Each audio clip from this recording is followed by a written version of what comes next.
Hello, welcome to another episode of the Mindful Introvert podcast. This podcast helps you to get inspiration to manifest a life in alignment with your true, confident, and intuitive being. I'm Jo from mindfulintrovert.com, an inner peace and abundance coach, and my purpose here is really to help you slow down, look inwards, and create a more peaceful life by learning to trust your intuition and exploring your spirituality at a soul level. Ready to be empowered? Let's get on with the episode. Today's guest is Paul Zolman, the author of Love is God. In his wisdom, he placed us in a variety of circumstances that require us to find our way back to his pure love. So, what qualifies Paul Zolman to speak about love? His childhood experience of the opposite of love. From that austere beginning and the distaste it formed inside him, he searched for and eventually created a method that transformed his life from anger to loving everyone. Growing up in a family of abuse, physical touch became his preferred love style, only because of the regularity. He could almost count on it, it was consistent.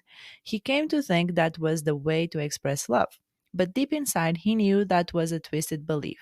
He wanted a better life for himself, which is why he created a paradigm shift that works. In this book, you'll find what helped Paul Zolman move from a childhood boot camp of abuse to being a person who loves everyone and can find good about anyone in any circumstance.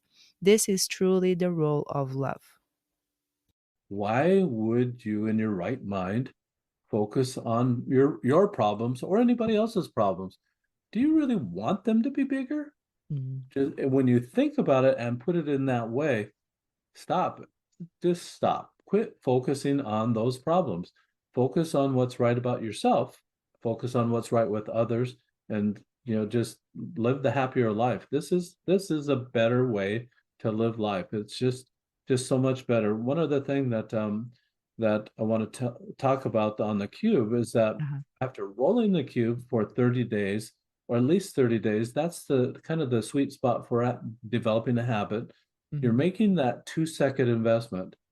Everybody loves investments that you make. You put a very tiny bit amount in, you get a whole lot back. This is one of those things, and it works. Are you feeling burnt out? Life is pulling you in 1,000 directions. Introducing Healing from Burnout, your guide to renewed energy and well being. Reclaim your life, reignite your passion, and discover a path to renewed energy. In this ebook, you'll unlock proven strategies, mindfulness techniques, and expert insights to overcome burnout. Ready for a life filled with energy and happiness? Get Healing from Burnout today. Your journey to healing begins now. Visit the show notes and transform your life. Don't wait. Click the link now. Hello, welcome to another episode of the Mindful Introvert podcast. Today I'm here with a very special guest, Paul Zolman, and he's going to talk about his book and his story about being a love language linguist. I'm very excited to learn about what he has to say. Welcome, Paul. Thank you, Joanna. Such a pleasure to be with you today. I'm looking forward to this interview. So, would you like to share your story, a little bit more about yourself so everyone knows you? Sure, sure. I grew up in a family that was kind of an angry family. I didn't realize I was so angry until about 15 years ago when I was dating someone. My first marriage, I was probably a contributor to the demise of my first marriage because of being angry, and I was just alone. And my sister introduced me to a neighbor of hers, and it was time we got serious, and it was time to take this neighbor up for Big Brother approval. And Big Brother lived 300 miles north of where I live, and so we went in there, and the first thing that happened is my sister-in-law pulled her aside and said, the only emotion that the Zolman family learned growing up was anger. At first I said, denied it. Then it made me mad. I thought, she really nailed it. And I realized that, we really were an angry family. And as I reflect on that, when people talk over one another, that's kind of an angry thing. when people they have the put downs, that's an angry thing. The sarcasm could be an angry thing. And then there was just the physical abuse and the pushing around and all those things all happened within the family. But there was one thing, Joanna, that in our family that brought us together, and that was games. We played games. There was still the put down, the smack talk, all that, the competition, the strategy, all that was there. But we had a fun time playing games. I remember those days that after this incident with my sister-in-law that I realized that here's an opportunity to change the perception of the Zolman family. If that's the perception from outsiders, this is a perfect opportunity to change that perception. So I started reading some books and trying to move toward that direction. I read the Color Code and then started with the five love languages. And I really liked the principles of the five love languages. They resonated with me. I'm Christian, and Dr. Gary Chapman, who wrote the book, was a reverend or a pastor, and he said that they reconcile to the life of Jesus Christ. So I thought that sounds like a really good path to take. So I started working with that, but coming from the background that I came from, I didn't get it. I didn't, Dr. Chapman, you mean that if I guess what Joanna's love language is and cater to that, we're going to be buddies? I'm a bad guesser. It's not going to happen. The likelihood of that happen really wasn't there for me. So that didn't work for me. The second thing that Dr. Chapman has is that, well, if you take this survey, I can find out what my love language is. Mm-hmm. Well, what am I supposed to do with that? Advertise? Hello, Joanna. I'm gifts. What do you have for me today? Or I could put a button on my shirt that says, I'm gifts. I love chocolate or something like that. I mean, how ridiculous is that? It's so awkward. And I was already doing awkward anyway. When you see someone get angry in a public situation, it's really awkward for that person. It's almost like when if you've ever gone swimming and someone had an accident in the pool, everybody scatters. And it was like that. I was repelling people when I would get angry, and I did not want to do that anymore. I wanted to enjoy the company with people and spend some time with people that, especially the people that I love. So I needed to find a replacement behavior of what I was doing. And I realized what I was doing was stacking annoyance on top of annoyance on top of annoyance until I had this flash of anger that I'd let it go, and then I'd go back down and I'd start stacking again. And I realized what I was being annoyed at. It was other people and what they were doing. Once I realized that, I said, why am I being annoyed at that? Because that's something I have zero control over. It's not my life. It's their life. It's their choices. Why am I even wanting to step on them as we did as a child? You step on people when they're talking, and just stepping on people. But this time I was stepping on their life, stepping on their choices, trying to think that I had control or somehow had the decision making power to help them in their life. I realized that's not my job, and it's not my business. Once I stepped out of that and realized, well, what is my business? I decided I had an opportunity to either stay the same where I was by blaming other people. You don't move on the stick anywhere. You don't move on the spectrum anywhere when you're blaming someone else because it's their problem. Go talk to them. They're the ones that have to change. And you get this victim mentality that doesn't move you to be a better person, may move you to be a little bit worse, but it doesn't move you in a direction that you want to go by blaming somebody else. You got to take that responsibility. And I realized that at about age 35, that I had to take responsibility for my own actions. Up until that time, I was blaming my father for all these awkward situations because he's the one that started it. He started it. I mean, and it's just that type of angry vocabulary and that kind of excuses that you give. You can't move on the stick. I had a choice to become more angry, didn't want to do that, or I could try to become more loving. And so the love language is really worked for me in that regard. of learning more about them. But it wasn't in the pattern that Dr. Gary Chapman had done it. I contacted Dr. Chapman and asked him, "Are you licensing those little icons?" Because I had an idea. Are you are you uh, and his attorney wrote back and said, "No, we're not doing that at this time." So I talked to a copyright attorney here in my city, and he said that theory, like the love language theory, is not copyrightable. Mm. Application is. So they didn't have it as a game. I thought, well, I liked games when I was a kid. Maybe I could make this a game. And so that's kind of what I did. So I created a cube that has the love languages on it. For the listeners, I'm holding up a Mhm. cube that has two hands together forming a heart, and then there's a little conversation bubble outside of that.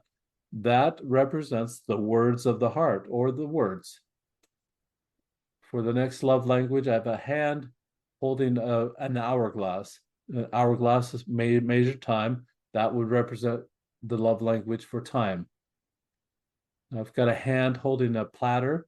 That would represent the love language for service. Two hands touching one another represents touch, and then a hand holding a gift represents gifts. Five love languages. There's six sides on the cube. The sixth side actually surprised me. So, Joanna, there's just two instructions. You roll the die every day. That's the love language you practice giving away all day that day. You're giving it away without any expectation of it coming back your way, but trusting the universe. There are laws in the universe that say that, if like the law of harvest or law karma or the law of attraction, that what you send out is going to come back to you sometime. Yeah. Don't expect it to come back right away. It'll come back sometime. Just trust the laws of the universe that it'll come back. You know, contrast that with anger. I found out that sending anger out, I got it right back, and it was worse, almost 10 times worse than what I sent out. I thought, this really is not a good pattern for life. It is not something I want to continue with. Not something that really is going to be the road to happiness for anybody. Not me, Yeah. not anyone, not my neighbors, not anyone. And so I thought, as I'm rolling the die, I'm watching for people to light up. I'm practicing that love language all day that day. And when people light up, I realize that, hey, I may have stumbled upon their particular love language, what they like, their primary love language or secondary love language. No longer, Joanna, do you have to say, could you pause this relationship so that I can have you take this survey so I know how to love you? It's awkward. You don't have to do that anymore. You just use your observation skills, and that's how it works. So that's a little bit about me. That's how kind of how where I came from, where and kind of where I'm at right now. Yeah, thank you. That was really amazing to hear your story and how and there's another law of the universe that is the law of polarity that is exactly you played with it because you were sending out anger and now you're saying, you know what, let me do the opposite of this. Let me send out love. Let me send out all of these love languages. So I really appreciate that. And so I wanted to ask you, what kind of transformation can people expect from using this dice and having one day uh, sending out a specific type of love language? Great question, Joanna. And let me answer it this way: that before, when I was angry, I was always watching for what's wrong with that person. Mm, What why can't they do something right? Being annoyed with that. And the new eyes actually say, what's right with that person? What can I love about that person? So it's really two different, absolute diabolical directions, two mhm, different directions. And I found out that most people are 80 to 90% really, really good. And they may have weaknesses or faults or just make mistakes 10 to 20% of the time. There are some people that feel like and they are a professional, that professionals don't make very many mistakes at all. And so they're really good most of the time. And when I realized that I was focusing on that small percentage of that person, that 10 or 20% of that person that was wrong, and then realized I was missing the 80 to 90% that was good. And when Mm. I changed that focus, that changed my life. I needed that replacement behavior Mm. or the anger, and I needed that loving behavior to move away from being an angry person. And Yeah. that is the transformation that people can expect. That it was really simple, that it just changed what you're looking at. When you're Yeah. watching for when you're watching for those things that you can love about a person, now instead of only 10% of that person, now you're looking at 80 to 90% of that person, and there is a whole lot of good that you can see with just that one person. You're Yeah. going to be so busy, Joanna, with watching for the good of Hmm. people that you're going to forget that you ever were annoyed. You're not going to have time to be annoyed, and it's just going to be a whole lot better life for you. And that's what people can expect from this type of transformation. It's really a paradigm shift that really is necessary. You look at the what's going on in the world right now, it's rage. There's a lot Yeah. of people that just they get angry at the first annoyance. I was a very patient angry guy. I would take 4 or 5 or 6 steps to get there, but and the stacking of those annoyances, there are very angry people that just get, Hmm. Very you fast. move Yeah. in front of them while you're driving and you're too close to them, or they'll speed up and then they'll say, "Why'd you move in front of me? I was first." And Hmm. just weird stuff that they're doing right now. We got Yeah. to tamp down that anger, and this is a good way. I love that, and I wanted to highlight some of the things you said, because you said that initially it was a choice that you had to shift your focus and find a replacement behavior, and I Mhm. think that is absolutely key. And you said that it is simple; it's not easy, right? I'm sure that it was a process for you, and but it is a simple process to start. It comes with a choice, and then it comes with shifting that focus, that attention. And because I feel like a lot of people have something that they dislike about themselves, and they shame themselves, they guilt trip themselves into thinking that they're not worthy, there's something wrong with them. And in actuality, all that they can really start doing is making a different choice and making a different focus, and understanding that you're not going to quote unquote fix a problem by focusing so much on it, right? And understanding, oh, it was my childhood. Obviously, our childhood has a big impact in it, but we need to take charge and control of our life and of our future, and not allow our past to dictate who we are, right? And I think you did that amazingly, and something beautiful came out of it. So that's amazing. Thank you, Joanna. I love what you said too. I like to compare it to a magnifying glass. Just Uh, any magnifying glass is going to make things bigger. Why would you, in your right mind, focus on your problems or anybody else's problems? Do you really want them to be bigger? mm, Just when you think about it and put it in that way, stop. Just stop. Quit focusing on those problems. Focus on what's right about yourself. Focus on what's right with others, and just live the happier life. This is a better way to live life. It's just so much better. One other thing that I want to talk about on the cube is that uh-huh. after rolling the cube for 30 days, or at least 30 days, that's the kind of the sweet spot for developing a habit. You're Mhm. making that 2-second investment. Everybody loves investments that you make. You put a very tiny bit amount in, you get a whole lot back. This is one of those things, and it works. Absolutely works. And on the cube, I created these pictures because pictures actually kind of sear into the mind. You Mhm. can remember, it's a memory hook. You can remember what you rolled earlier that day throughout the day. If there were words on it, it wouldn't be so meaningful, and you'd say, "Oh, forgot what that was." Yeah. But with a picture, it's going to stay with you. Yeah. By rolling the die for 30 days, you learn all 5 love languages. and you become what I like to call a love language linguist. It's a Mm. sexy title, Joanna. I know you want it.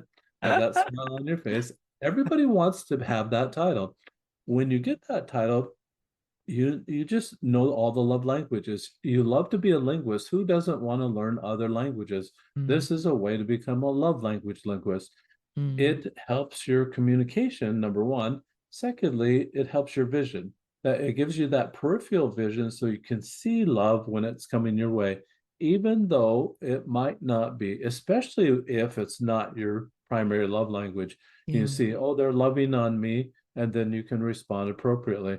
I'm sure Mm. I've missed a lot of loving opportunities in my life because it wasn't my love language, and it was, Yeah.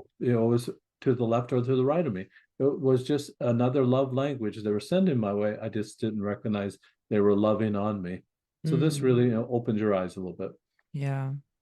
And from my understanding, and correct me if I'm wrong, we have within ourselves the ability to experience and give all of these love languages, right? Absolutely. So, and we have our primary one. So how can, because I'm thinking for myself, sometimes it is difficult. I don't remember to give out a certain type of love language. So, and I think this is a very good exercise to um, help us to practice this muscle of giving out this love in this form. But how can someone that is completely brand new to this, how can they practice and become more aware of the different types of love languages? Maybe you can give some examples of each of the type so that we can understand how we can start this. Sure. So that's a great question, Joanna. That people to start, yeah, you'll have to look for suggestions. There's suggestions on my website. There's suggestions. Dr. Gary Chapman has some suggestions as well. But let's just go through it right now. Mhm. For service, a person that likes service, and I want to make sure that we're following the right direction. This is you giving it away. So Mhm. when you give it away, you're giving it away hoping to find on that service day, you're trying to find someone that likes the love language of service. So while you're washing their car, or while you're vacuuming the carpet, or while you're taking out the trash, while you're doing those type of things, those service opportunities, you're watching for them to light up. So those would be types of service. Somebody might like to have a dinner made for them, and they light up when you make dinner for them, and that it was you that made the dinner. You didn't order out, or you didn't do anything. Or if you do order out and they like that you ordered out and they didn't have to cook, that's a service that you've done for them. So those would be examples of what service would be. On the For the words, the just some people love to hear the compliments.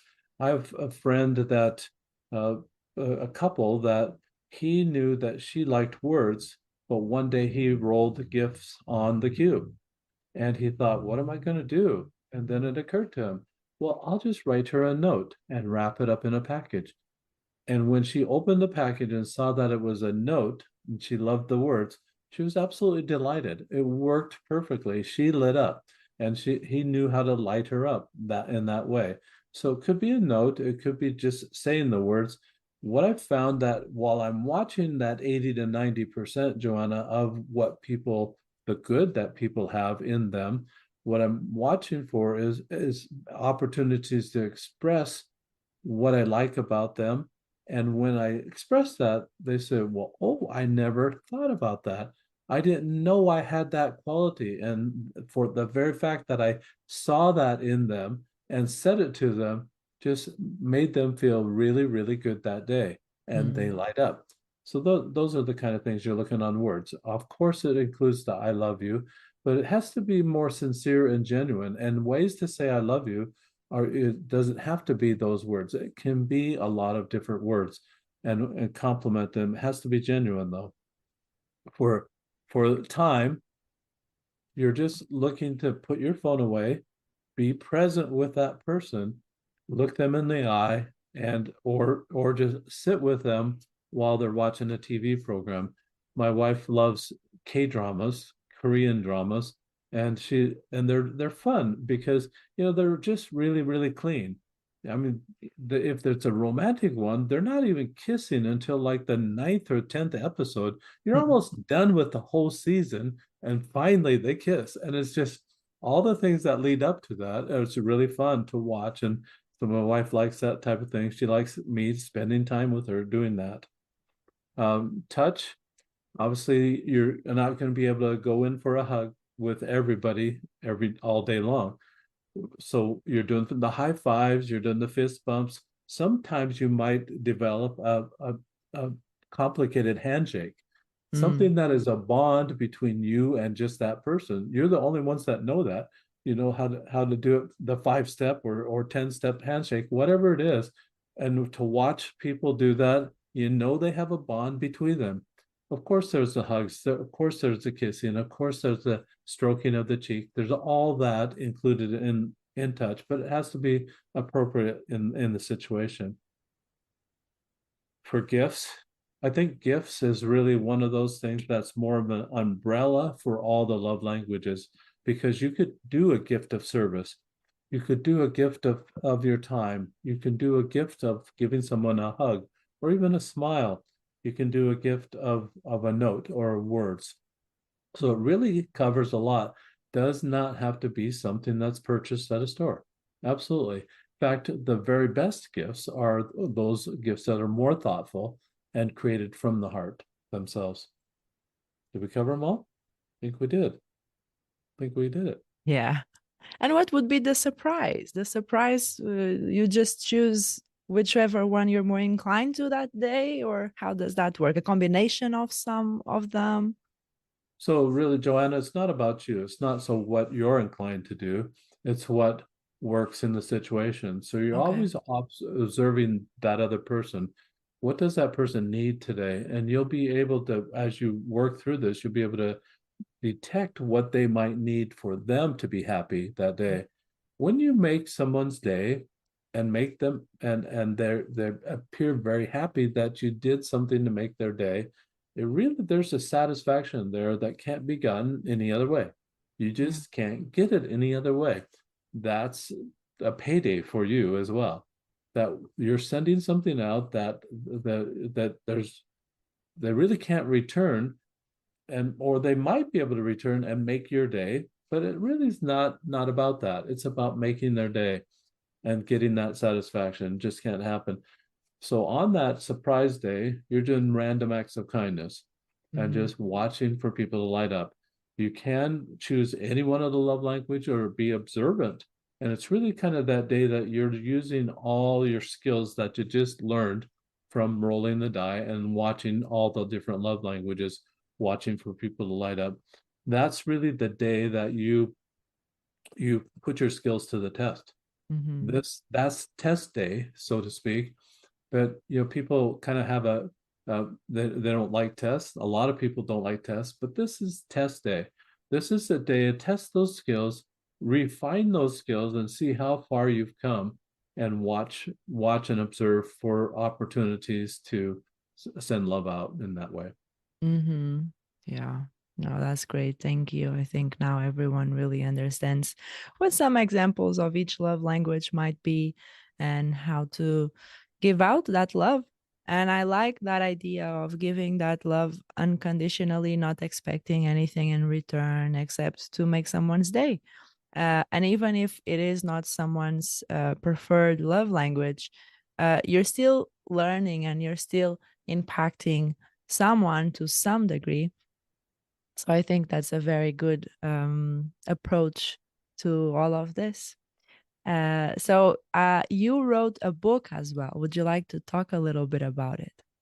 Sure. The book is called The Role of Love, and it's ROLE, which is the change within. And I did a play on words with that, Joanna. You ROLL, the die or the cube, you roll that outside of you. But Mm-hmm. the change actually is going to happen within. And so Role of Love is the name of the book. Inside the book, it talks about each one of the love languages and different stories, examples that about what you can do for that particular genre of love that day. we also talk about the role of authenticity, how this really has to be genuine. For it to work for you and work for them, it has to be from the heart. Yeah. And so you're sending out love with purpose. It helps you almost have a theme for the day and a purpose for the day, whereas most people would live their life willy-nilly, come what may. And Mm. if I'm going to be angry, I'm going to be angry. If I'm going to be sad, I'm going to be sad. If I'm going to be happy, I'm going to be happy. What come what may for that day. This is different. You're choosing to have a very happy day by sending love out all day long. So that's what the book's all about. There is also a journal that's connected with it for people that want to write what they wrote. I've got it's more of a purposeful journal. You see that you can record what you rolled, opportunities you saw to love in that way, what you did about those opportunities. This really becomes what I call a love legacy journal, Mm. something that I would have loved to have passed on from me from my mother or my grandmother or my grandfather. Instead, Joanna, I got a journal about the weather. The weather 60 years ago. What? Who wants to know what the weather was like 60 years ago? And I'm sure that it was important to them, but I would have loved to know a little bit how they loved, what there Yeah. was to love in their day, and what they did about it. Yeah. That is absolutely amazing. So, how can this work for single people? Obviously, love is very associated with romantic love, right? But there are a lot of different kinds of love. So, how can someone that is single take the most out of these resources you're sharing? That's a great question, Joanna. And the answer is that I created this when I was single. Mm. And that I understood the romantic part that Dr. Chapman says in his book that you do it to your significant other. I didn't have one. I didn't have anybody. I said, who the heck am I gonna love? And then I realized, oh, I just get to love everybody. And it was really important for that to happen in my life because I needed that character change. Then I needed that consistency of Mm. being able to and having to, so to speak, but having that opportunity to love all day long. I don't know anyone that is with their significant other 24/7. No one. Zero. And if there's probably a lot of couples or people like that that they don't want to be with their significant other 24/7. They need a break. And so for those people, this really works well. You can just love everyone you come in contact with. And that's the whole key to this versus what Dr. Chapman was doing. This is not about romantic. It could be, but it's not right now. This is the decency of life that we're talking about, the decency of sending out good things, watching for good things of other people, and watching for the good of other people. It's not about romance at all. But let me just say this about this. This is the stair steps, just like I Mm. was stair stepping to anger. These Mm. are the stair steps to the higher laws of love. The higher laws of love, you just do kindness, kindness, kindness, and you get to the higher laws of love, like forgiveness or Yeah. mercy or charity or compassion or intimacy Yeah. or empathy or sympathy. You if you're insulting someone, you think they're going to forgive you for what you've done. Now you've got more things to be forgiven for as you're making those insults. It doesn't work that way. It has Yeah. to be kindness stacked upon kindness. And I think that stacking that I did of the annoyances to get to anger was really something that I had to go through in my life to be able to understand the other side of stacking kindness on kindness on kindness to get to these higher laws. It's really Mm. important. Great way for single people to develop themselves, develop this basics so that they can get to those higher laws of love. And they want that companionship. And I think companionship would again be one of those higher laws of love. Yeah, I love that. And I might even add that I was thinking that we can use this cube for our own selves Mhm. because sometimes we it's very curious because I'm thinking about my own experience. My main love language is word of affirmations. Yet I am terrible having this inner dialogue with myself sometimes. So maybe I would benefit of giving myself some word of affirmations. So maybe this cube we can use to have this love language with our own selves, Mhm. to nurture that self-esteem, nurture that self-confidence, so that we can then externalize all of that. Absolutely. I think that as we mentioned before, that your watch change the focus, Joanna, of what's wrong from what's wrong with you to what's right with you. And when you Yeah. change that focus, it's gonna really, really help you feel that self-love too. When you focus on what's right with you, it's just gonna be your day's gonna be better, and then it's gonna be a whole lot easier to focus on what's right about other people as well. Mhm. Yes. Yes, absolutely. So, how can people find out more about you? How can people connect with you? How can they buy your resources? Good question, Joanna. The cube actually is only available from my website, and Mm. that's www. It's roleoflove.com, ROLE of love.com. They can buy the cube, the book, and the journal from that website. Mhm. But for international people, probably the best way is to do is to go on Amazon and type in my name. If you type in Roll of Love, you're going to get love this, love that, love a million things because Yeah. they'll key in on the word love. If you'll type in just my name, it should get pretty close to it, right to the book and the journal. And then uh, I'd be glad to send a die internationally, or I can share with some hacks of how you could use the Mhm. die. There are some electronic versions of the die rolling as well. If you join on the Instagram under Roll of Dice, uh, you know the no, it's a yeah, it's We'll Roll of leave Love. everything in the show notes that Yeah. people can go and click and go directly to you. So on Instagram, they do a daily roll of love as well. So they'll Okay. roll the die. You'll see it electronically.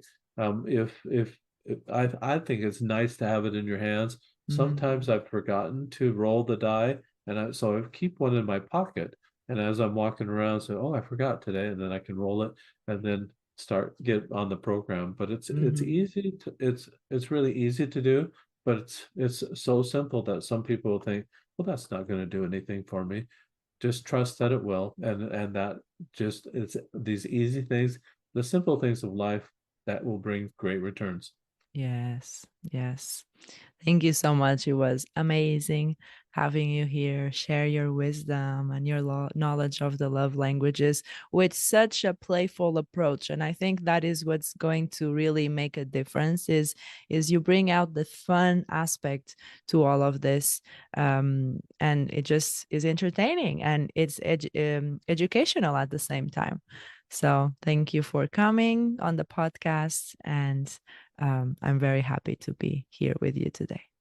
So glad to be with you, Joanna. Thank you for your time. Thank you.